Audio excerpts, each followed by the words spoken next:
So we're in Proverbs chapter 3 tonight. I said we weren't going to do chapter by chapter, and then we've done chapters 1, 2, and 3 so far. But we're not going to keep that up. But I wanted to look at chapter 3 tonight and spend some time in that section of Proverbs, because chapter 3 kind of contains sort of snippets of the kinds of things we're going to see through the rest of Proverbs. We're kind of in an introduction right now, you might have noticed. But what we're going to look at tonight is just sort of a sample of what the book looks like. And so I think it's a helpful place for us to really spend a little time and then just talk about what we see. And then if we get through that, there's a couple other things I want to talk about. But we're just going to kind of read through chapter 3 together. And I just want you to sort of think about, in our reading that we're going to do, and in the reading you may have done, what do you see? What do you notice in Proverbs? What really has stood out to you in this chapter? What seems to be something of importance to you? What really resonates with you? What puzzles you? That may be just as valid a way to have some conversation. So please chime in. Please feel free to respond and to bring up whatever you see, and in that way, hopefully, we will gain wisdom together. So let's read together Proverbs chapter 3. I'm actually going to read through the first 12 verses, because they kind of create a subsection of this chapter that in themselves that I think would be a good place to sort of a good chunk to work with. So I'm going to read through verse 12. My son, do not forget my teaching, but keep my commands in your heart, for they will prolong your life many years and bring you peace and prosperity.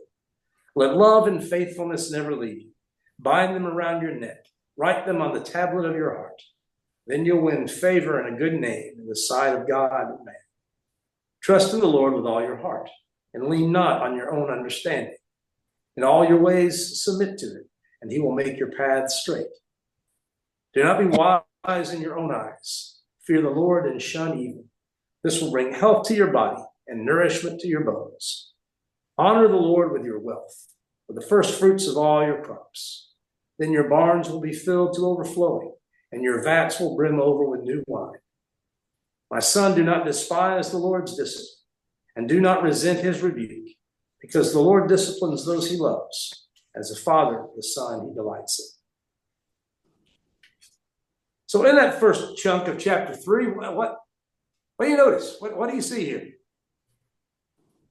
It seems like a father talking to his son, giving him advice and general advice on how to live a godly life and be successful in it.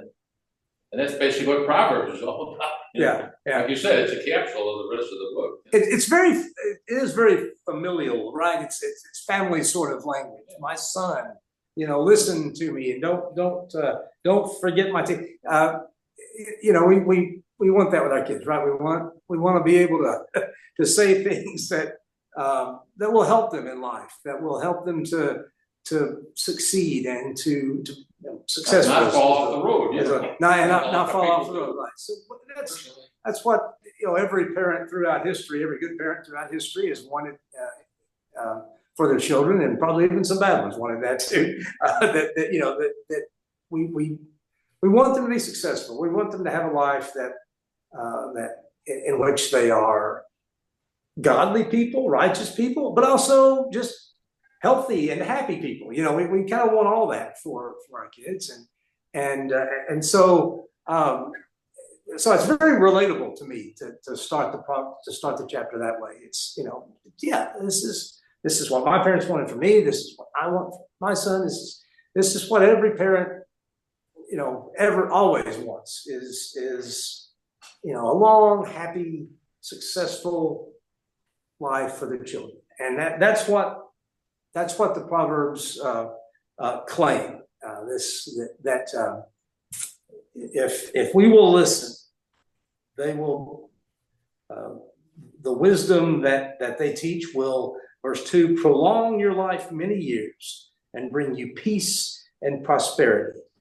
Peace and prosperity is actually one word. It's just shalom. It's that word that does such heavy lifting in Hebrew that means so many different things, but that really kind of gets down to the heart of well-being, prosperity, success, security. All of those things are sort of bound up and caught up in that word shalom.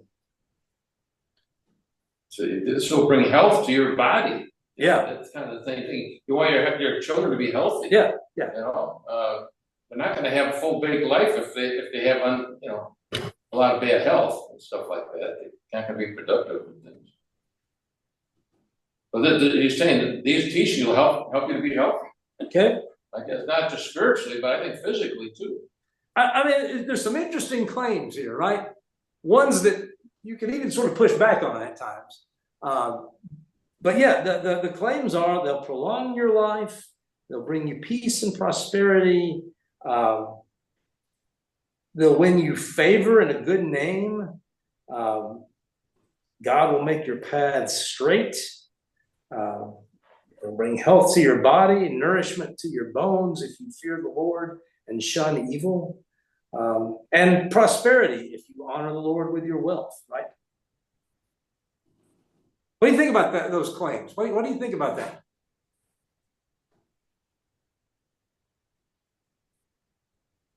Do godly people ever get sick? Yes. Paul did. They do. Yeah, he was a superstar. Didn't hold him back, but maybe it did some, we don't know. And godly people get sick. So what are your thoughts about these promises that the Proverbs make, that wisdom makes? Do they always hold true? Does it always hold true? Well, first of all, No, this doesn't mean the opposite is true. Okay. Like, So the ungodly will be sick. okay. So the opposite isn't true. Okay. You can throughout all the Proverbs, you can't just say, well, the opposite is true. Okay. Okay. You know, Yeah, okay. That's what I'm All right. trying to Okay. say. Okay. I get you. Yeah. Right. Absolutely. Mhm. What else? I heard somebody else. Well, I think I'm thinking about wisdom doesn't mean prosperity, even though a lot of these little things are saying you will get this, you will get that. But I think you will live a life that you're not causing the harm. If that Okay. makes sense.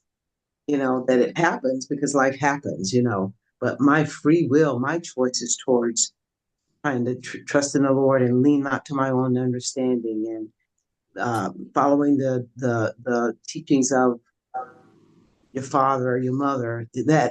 That can ring true, and both can exist, right? Yeah. But one, you can cause it if you're just kind of a wild buck, right?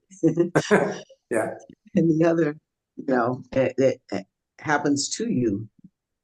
And I don't mean to sound like you can't take any responsibility when things happen badly to you, but I think wisdom supersedes you making kind of foolish decisions over and over and over and over again. Yeah. I mean, I think that's at the heart of a lot of this, right? There's the assumption that quite often holds true, that foolishness causes damage, right? and pain in the world and in your own life. And so the Proverbs are concerned with the things that will keep you from pursuing what is ultimately going to be to your harm. Chapter 5 talks about the adulterous woman and the pain that is a part of it if you give in to her. And the sort of the picture is, you're sort of led by the nose into these situations. But obviously it also means, you avoid this, you avoid these paths, you avoid these ways, because it's the way of death. It's the way of pain. It's the way of sorrow. It's the way of grief. And so it's not, the Proverbs talk a lot about physical prosperity and health that comes if you walk the way of wisdom. But it shouldn't be read to mean that, it's a promise that things are never going to go bad. It shouldn't be read to mean that if something has gone wrong in your life, then clearly it's because of some foolishness that you've done. Neither of those things hold true. The Proverbs will make these very black and white statements. And I think what we're supposed to do with those black and white statements is sort of see there are shades of gray there, but the promises are the promises are valid in the sense that to walk in wisdom is to walk toward peace and toward prosperity and away from pain and sorrow and grief and death and all of those things. Does that make sense? Yes. Mm-mm. There's a lot of things in this world that can pull us down. Sure. We can't even count them all. Sure. We could try. And we don't control all Get of away them. from that. That's what it's trying to do. Yeah. All those pitfalls. And we don't control all of those things that can pull us down. They're Right? changing. You're changing. Right. Look what the internet brought in. A lot of Well- negative stuff. A lot of blessing too. But it's a whole area right there of pitfalls if you want to fall into it. Well, Satan Go ahead. Satan still walks the earth. Yeah, right. James talks about Satan as the roaring lion running around looking as to who he may devour, right? And we certainly, there are things in our world that we're not in charge of, and we don't get to choose. And so, the Proverbs are not saying that there'll never be anything to go wrong if you'll just be wise. But they are making some pretty strong claims for seeking wisdom. There are good reasons to seek wisdom, right? Good reasons even beyond pleasing God. There are good reasons relationally. There are good reasons just in the way life works. There are good reasons, good implications for your prosperity and your peace if you will seek wisdom. If nothing else, right? If I've done my best to seek wisdom, I can be at peace in that. I've done my best to walk wisely and to live in a way that's wise. And if it doesn't all work out for me all the time, I at least have that peace that I've tried to please God and tried to follow the way of wisdom. Yeah, Alan. I was just going to say, can anybody say I've done my best? Yeah. Can anybody say I've trusted in the Lord with all my heart? I mean, maybe sometimes things that come upon us that aren't pleasant cause us to think back and remember some of those things that maybe help us to make better decisions in the future. Verse 11, right? Do not despise the Lord's discipline and do not resent his rebuke. Sometimes it is good to see, hardship in our lives, not necessarily as a direct punishment from God, but as a way that God trains us and teaches us. And discipline at the end is a way of learning, right? Whatever the discipline is. And sometimes it's hard and sometimes it's negative. But we also speak of the discipline of whatever we're studying or whatever we're trying to get better at. So discipline really is about let's learn, let's grow, let's get wiser. And often the way that the things that happen in our lives, if we will trust God in those things and continue to seek his will, often those things help us to end up helping us to grow more than prosperity, more than everything being at peace. Patrick, Yes, ma'am. in order for us to have a blessed life, we must be grounded in the fear of the Lord. Mm-hmm. Right. I mean, that's how Proverbs began last week, right? Fear of the Lord is the beginning of wisdom. We start with fearing God, and you see that throughout this section too. You'll find favor and a good name in the sight of God and man. It talks about trusting in the Lord with all your heart and leaning not on your own understanding. That's, as human beings, isn't that our cardinal sin sometimes, that we trust ourselves too much? We trust our own knowledge and our own wisdom and our own smarts and our own strength a little too much, and in doing so, we fail to trust God. We fail to lean on Him. We fail to obey Him, and that's kind of, all those things are sort of caught up in that phrase about trusting in the Lord with all your heart. To trust in God is to obey. To trust in God is to do what He tells you. To trust in God is to come at the things that happen in our lives from as much of His perspective as we possibly can, looking for what He's doing and looking for His presence and trying to see how what's going on in our lives in a given moment fit with what God's doing in our life.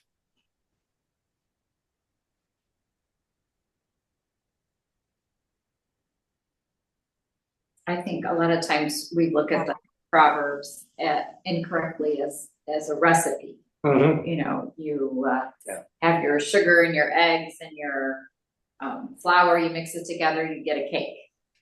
But this is poetry. This is a lifestyle. Yeah. This is not directions on how to get rich or something. It's, I could, I'm not poetic or whatever, but if I was writing this, I would say, my son, do not despise the Lord's discipline. Why not?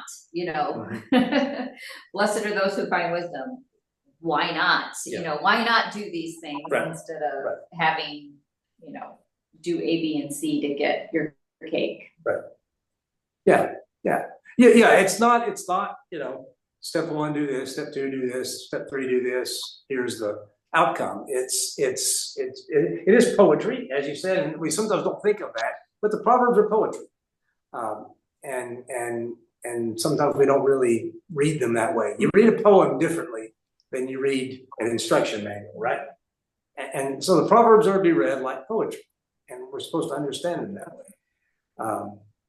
And so that means that they don't always, give you, black and white answers, but they certainly do point you in the direction of wisdom in every way. Seek wisdom and seek it in the Lord. Seek it through Him.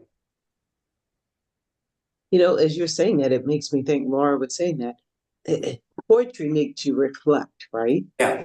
You sit down and you think, well, how does that apply to me? And so it's not a step by step like making a cake, but it should make you pause and go, wow, okay, what does that mean? And how do I make that practical for my life? Absolutely. And somebody said it's a way of life, and understanding wisdom, or taking hold of it, I guess. Yeah, absolutely right. It should make us reflect. It should make us think about, what does it look like to trust the Lord with all my heart? I mean, we all say that. We all say we should. We all sort of acknowledge, yes, we should trust God with all our hearts. What does that mean? What does that look like? And the Proverbs want to tell you, here's what it looks like. Here's what it is. Here's the way concretely it works. Mm-hmm. I like verse 12 talking about the discipline. The Lord disciplines those He loves. As a father, the son He delights in. That's where we started this chunk, right? My son listened to. And by the end, we're saying God's the Father, right? And God loves us. And sometimes God disciplines us. But that discipline isn't a negative. It's not punishment. It's let's learn, let's grow, let's not make the same mistakes. Let's recover and move on and leave behind us the childishness that caused that particular thing.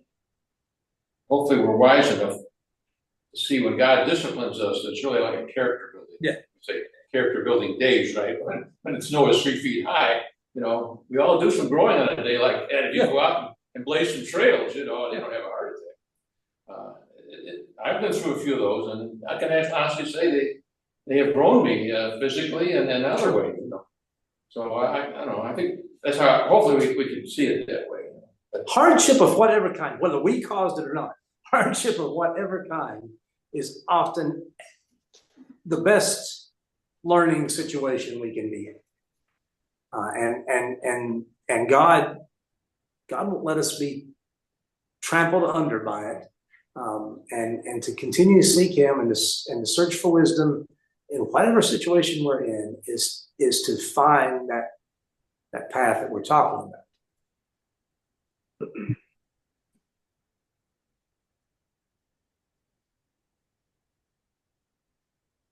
Other comments on those first 12 verses? You're doing great. Keep it up. All right, let's pick up in verse 13 then, and we'll read through about verse. I think we'll read through 26 or so.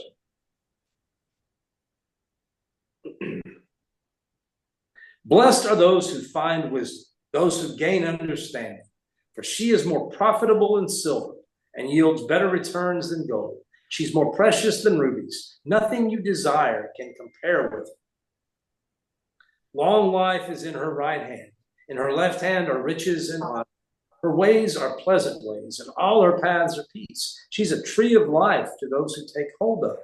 Those who hold her fast will be blessed. By wisdom, the Lord laid the earth's foundations. By understanding, He set the heavens in place. By His knowledge, the watery depths were divided, and the clouds let drop the dew. My son, do not let wisdom and understanding out of your sight. Preserve sound judgment and discretion. They'll be life for you, an ornament to grace your neck. Then you'll go on your way in safety, and your foot will not stumble. When you lie down, you will not be afraid. When you lie down, your sleep will be sweet. Have no fear of sudden disaster or of the ruin that overtakes the wicked. For the Lord will be at your side and will keep your foot from being snared. What stands out to you in those verses?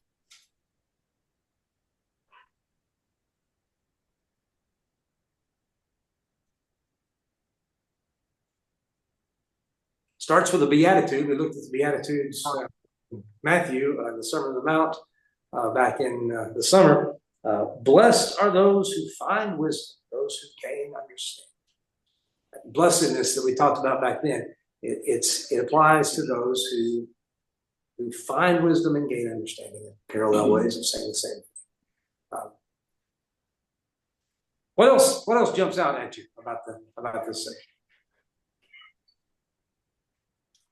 And why does it start, verse 13, in the masculine gender and then switch to feminine? She is more profitable than silver. It's she, right? Her. Who is she and her? Wisdom. Wisdom. It's wisdom. Wisdom is characterized as a woman. We talked about that some last week too. Josh, you had an interesting thought later. What was your thought? Well, It reminds things of King Lemuel, who some people theorize is Solomon, and we talked last week about we made a big deal about wisdom being a woman. Could it just be because it's mentioned that the sayings of King Lemuel came from his mother? Yeah. And interestingly enough, if Lemuel is Solomon, that would make his mother Bathsheba, and that's kind of a heartwarming ending to Bathsheba's story. If she was, the fount of wisdom for Solomon. Yeah. Did everybody hear that? So Josh was wondering, later on in the Proverbs, we have the Proverbs of King Lemuel.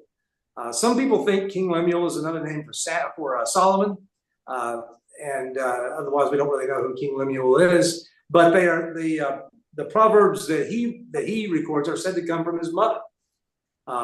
If Josh is pointing out, if Lemuel is Solomon, then his mother is Bathsheba, which would be kind of a nice postscript to Bathsheba's story, if she's the fount of wisdom that Solomon drew from for these Proverbs. And that's certainly possible. Very often wisdom is characterized both in the Bible and outside the Bible as female. I don't know all the answers to that. I know here, and this is just me, this is just what I kind of take away from it. It's like a father saying to a son, if that's kind of what we begin with in verse 1, it's kind of like a father saying to a son, you see that girl? That's the one you want to pursue. Don't leave her alone. Don't let her out of your sight. She's the one for you. And so it's a way of sort of talking about personifying wisdom in a way that I think for most young men would be real understandable, right? That this is the one you don't want to let go of. This is the one, whatever you got to do to win her over, you got to do. And so I get sort of feel like that maybe there's something there. If not, I'm not sure. But certainly wisdom is often personified as a female. And I think that's interesting. I think a lot of us learned a lot from our mothers, right? That doesn't mean we can't learn from our fathers too, but a lot of us learn a lot from our mothers and learn a lot from the women in our lives and still do for our wives. So I don't think that should be totally strange to us that wisdom might be personified as a woman most often. There also might be something here of there's sort of a kind of literature in the ancient Near East in which the most unexpected are the ones that have all the wisdom. And in the ancient Near East, often women were the ones that were sort of marginalized, right? They were they sort of didn't have that central place in the world where they had lots of people, listening to them, and they weren't leading large numbers of people, but they were leading their children, they were leading their families. They were in Proverbs 31. You see a lot about a woman in business and in her home and in public.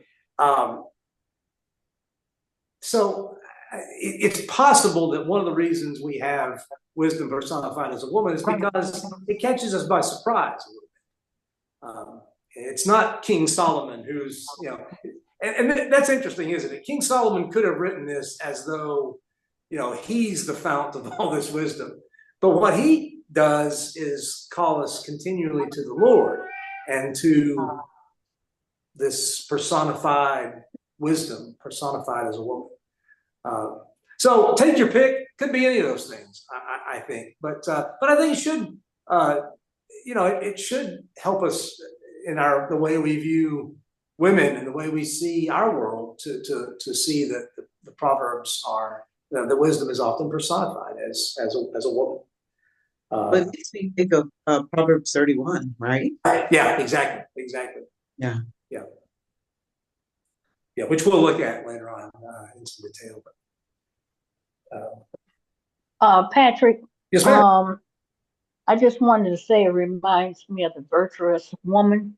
Yes. Yeah. Her ways are filled with pleasantness, and all her paths are peace. Yep. And benefits of wisdom and peace and contentment that comes from living righteously. Yeah. That's right. I think the Proverbs 31. Well, we'll talk more about that, but it really does play on a lot of themes that we sort of see unpacked throughout this book. I like the line, she's a tree of life to those who take hold of her. What do you see there? What's that about? Tree of life. Where do we see a tree of life in the Bible? Genesis. Genesis, right? Thank you. I'm glad somebody's The paying Garden of Eden. attention. Yes, Genesis. Yeah, there's a tree of life in Genesis. What happened to the tree of life in Genesis? Or so much what happened to the tree of life. We were barred from it. We were shut off from it. We were barred from it. So I think it's an interesting line here. Pursue wisdom. She's a tree of life to those who find her. I mean, I think that would have some meaning, right? To a Jewish person who knows that story of Adam and Eve in the garden and the tree of life being taken away from them. But the Proverbs suggest pursuing wisdom is the way to get back to Crosby, Stills, and Nash. We got to get back to the garden, right? We got to get back to that tree of life. We want to get back to that paradise, that Eden that God had prepared for us. And wisdom is the path, right? Wisdom is the way back. It's not saying that outright. It's not, again, it's poetry. But you get the point, right? You get the gist.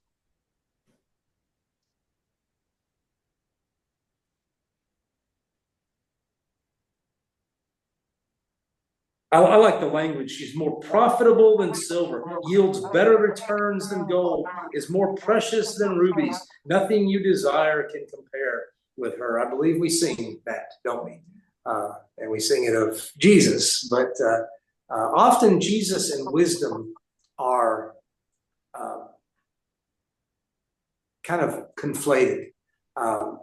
Jesus is sort of portrayed in the Gospels sometimes as wisdom that we seek, not least because wisdom is said to be some of the power of creation. Like verse 19 is interesting to me. By wisdom the Lord laid the earth's foundations. By understanding he set the heavens in place. By his knowledge the watery depths were divided, and the clouds let drop the dew. Wisdom, God utilized wisdom to create the world, the Proverbs say. And the implication being, if God needed wisdom, then don't you think you do? and so we're supposed to pursue this same wisdom, this creative, powerful wisdom that God has used to create the world. It's not saying God was in need of something and he went and found wisdom. It's saying that God utilized wisdom, and so should we. You can't separate wisdom from the word of God. Yeah. That's exactly right. The wisdom that we're talking about here is not, the wisdom of, human experience. It's not. It's the wisdom of obeying God, trusting Him, seeking out what He wants, and seeking that out with all our hearts, more than we want anything else. We want to obey Him. We want to be right with Him. And so, the wisdom is, you can't extract it from God and from His Word and from what He wants of us. That's what he's saying. This wisdom is a very big benefit. Yeah. That's what he's saying. That's so many words. If it is used in creating this world, it can surely help us today. It's powerful, right? Yeah. Maybe we could say poetically, the wisdom of God creates new reality, right? It changes things. It makes things different for us. We come to a situation, and the wisdom of God can help transform that situation, help make it into something brand new and better and peaceful and hopeful. So, yeah.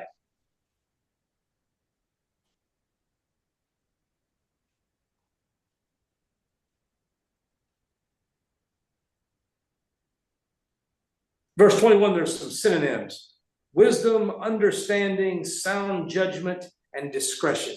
These are all ways of talking about the same thing. And what you'll see in the Proverbs are examples of all of those things. This is what wisdom looks like. The wisdom we're talking about is wisdom and understanding and sound judgment and discretion. Verse 23, go on your way in safety. When you lie down, you'll not be afraid. Lie down, your sleep will be sweet. I like that. I mean, I know it doesn't always hold true every night, but the hope is, you can sleep content. You can sleep at peace because you're pursuing the path God wants you on, and you don't have to lie awake worrying and trying to remember the lies you told yesterday, and you don't have to lie awake worrying about what if somebody finds out I did this, or these things are not part of your experience if you're seeking God's wisdom. It implies you'll have a clear conscience. Yeah. A lot of people have a guilty conscience. Yeah, I think that's Sleep. Yeah. They're worried about they did to somebody, or they're going to come and get them, or something like that. I think you're right. We all have a conscience. It can bother us, for good or for bad.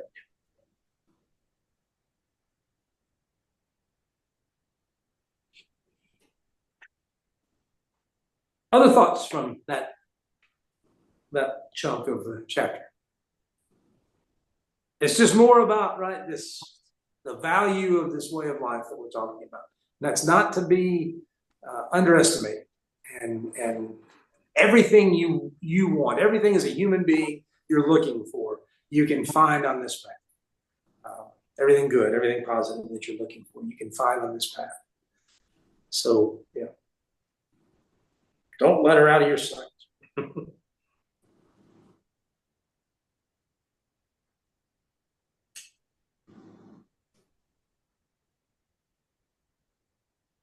I think of Miss Hodges, my history teacher, my junior year in high school, who used to quote Shakespeare before every test. To thine own self be true, and it must follow as the night the day. Thou canst not then be false to any man. So she was saying don't cheat on the test. But I hear a lot of that in this proverb, right? That the peace that comes when you're seeking this wisdom. Not always easy, not always comfortable, but always the right path, always the right way.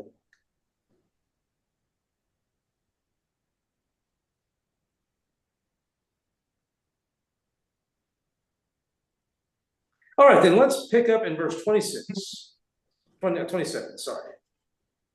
Do not withhold good from those to whom it is due, when it is in your power to act. Do not say to your neighbor, come back tomorrow and I'll give it to you, when you already have it with you. Do not plot harm against your neighbor who lives trustfully near you. Do not accuse anyone for no reason when they've done you no harm. Do not envy the violent or choose any of their ways. For the Lord detests the perverse, but takes the upright into his confidence. The Lord's curse is on the house of the wicked, but he blesses the home of the righteous. He mocks proud mockers, but shows favor to the humble and oppressed. The wise inherit honor, the fools get only shame.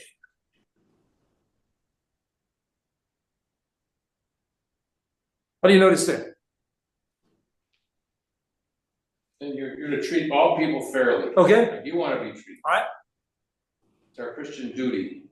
We would say in the Christian age. Maybe back then it was the Jewish duty. Okay. To do. Yeah, well, certainly was. Certainly it was expected. It was part of God's law that those in need were to be cared for and looked after. No excuses, no prevaricating, no. You took care of those in need. And that's how this section begins. Don't withhold good from those to whom it's due. It's to whom it's due, right? It's not, it's like it's not an elective, right? There are people for whom something is due. You need to give them this. You need to help them in this way. You have the ability. If you have the ability, it's not elective. It's due them. We don't always think of it like that, right? We think we're doing everybody a big favor when we help them out, and we are, and that's not bad. But this proverb kind of reminds us, I think, that it's to be neighborly, to be a neighbor, is often to recognize that I have a responsibility to help people in need, to be generous, to not hold back, and to give however I can, however I need to. You know, Patrick, I think when you give something to someone and they don't have very much, I don't think you should look for that person to return it. Because if they're poor, they still don't have it. Right. I like what we've always done in the time I've been at Northwest. When somebody's come saying, I need some help, but I'll pay it back. Our response has tended to be, if you can, we'll help somebody else, but we're not making you sign a promissory note. We're not, we're not requiring that. We'll help just because it's the right thing to do. And if you come back later and say, here's that money you gave me back, then that's great. We can help somebody else, but it doesn't have to be that way.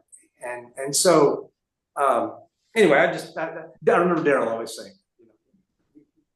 So I think you're right. I think we look at this as not a requirement. It's a requirement, not a drudgery, not a burden that we have to carry, but a responsibility that we're honored to fulfill when we can help someone, can do good to those who are in need of it. Compare that to a soldier, right, who feels a duty. Yeah. Carry out his mission, whatever, win the war, defend his country. I think most soldiers feel that, and we're thankful they do. They do. I think Jesus felt duty too, to finish his mission. So it's kind of the same thing he's talking about here. We all have that ingrained in us as we go along.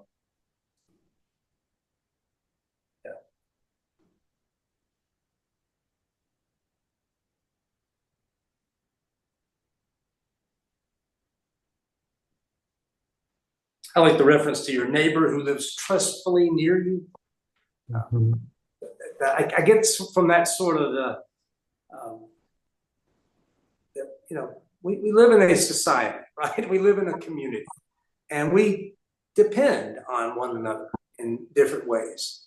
And one of the ways we depend on one another is, I don't want to think that my neighbor might want to hurt me. I don't want to have to live, with my eyes open, always on the lookout. And unfortunately, there are a lot of neighborhoods in our world and in our city even where people do live that way. But it's not how it's supposed to be. That's not the community we're supposed to be in. And so the way of wisdom is to look out for those who live around you and who trust that you have their best interest in heart, and to show them that you do. And it's kind of like if they're not trustworthy, I guess I'm looking at the Lord will curse. He'll take care of that. It's not our job. Right. Yeah. There's toward the end there, the idea of God's curse on the house of the wicked, but a blessing on the home of the righteous. I also like that there's a distinction between house and home made there. That's kind of interesting. Mm-hmm. But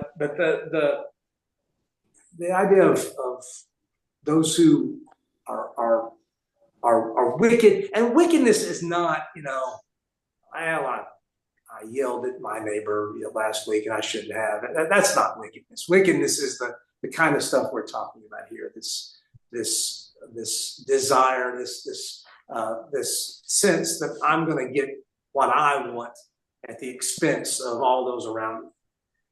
That's the wicked that God is talking about here. the envy, those who envy the violent.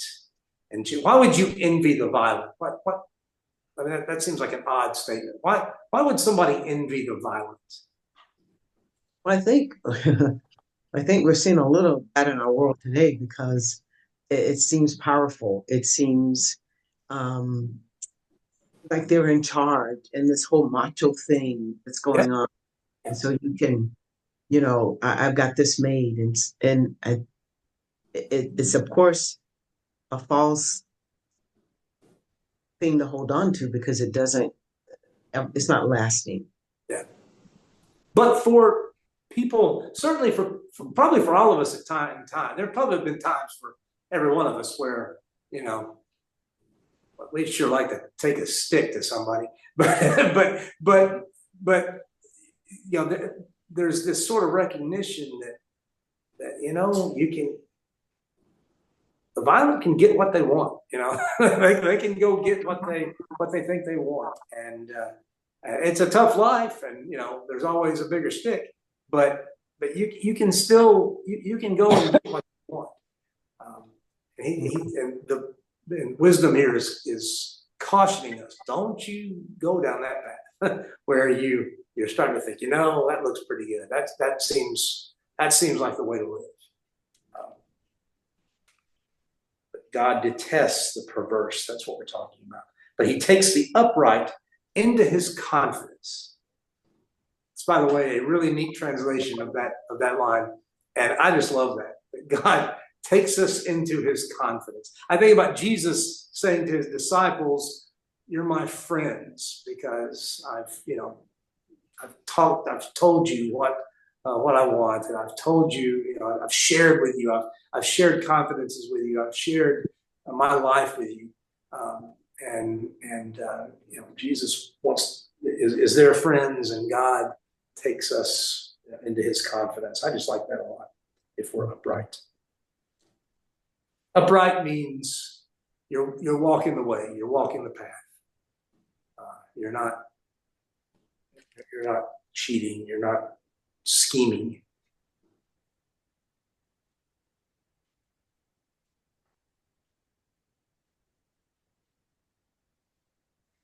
Verse 34, the mockers will get theirs, right? Who are mockers?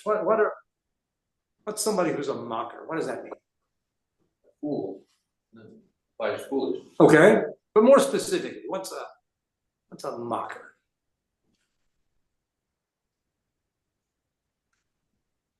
I think maybe like somebody who just scoffs at everything, somebody who's just above it all, right? And just all you people, you're all idiots, you're all fools for,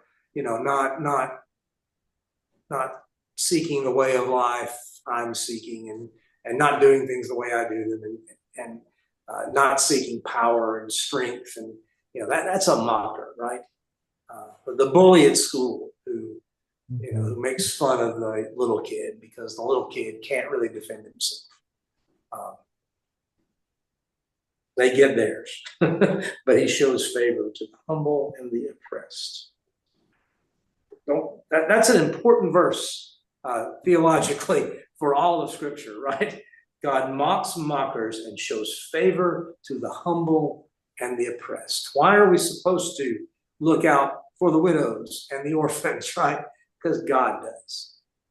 Why are we supposed to look out for the people who those in power want to grind into the dust? Because God cares about them.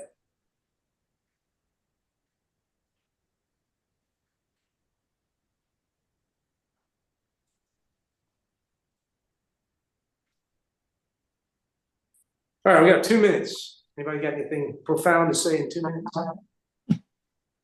Well, you messed it up by calling it profound. Or anything. I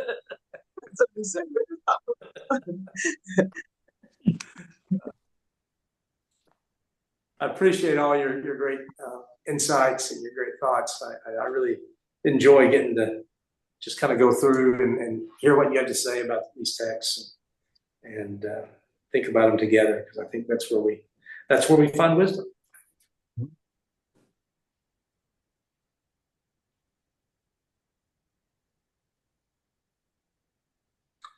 Well, thanks, everybody. Good to see you all and spend some time with you. Hope you have a great rest of your week.